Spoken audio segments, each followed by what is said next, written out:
So are you feeling a little overwhelmed with all the changes and kids being around all the time and you just can't breathe? I mean, normally we get this chance to be in school and we get a little break and you're a little exhausted from it all. Well, that was something I really struggled with because my parents were so young, and especially my father.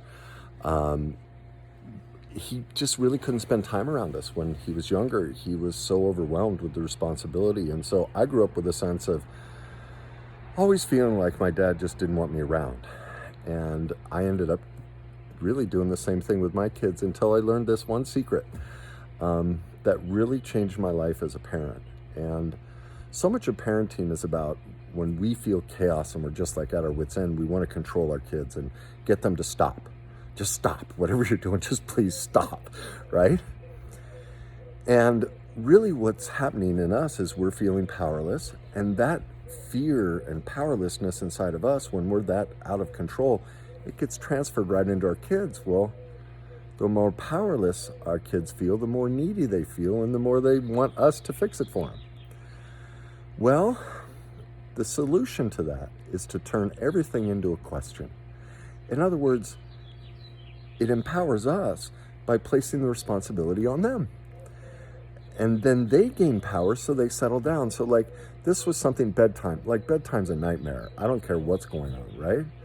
Well, one of the simple things I learned to do was, say to my kids, it's time for bed. And we know the response. Oh, Dad, come on.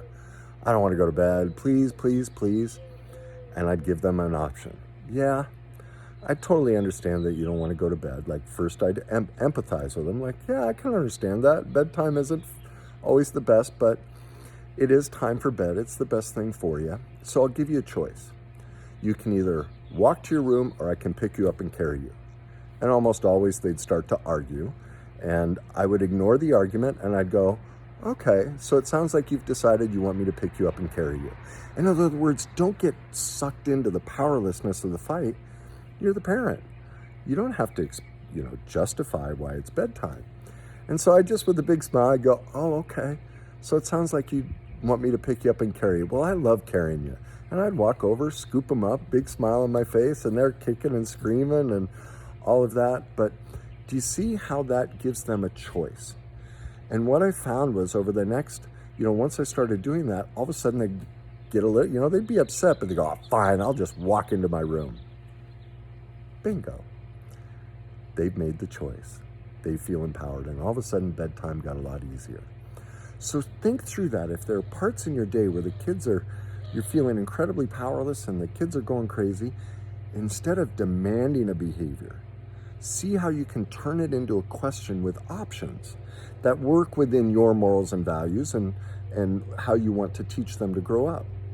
Try that out and let me know if that doesn't calm things down around the house with your kids as we all adjust to this, new kind of lifestyle we're all living. So hope that helps you. Have a great day.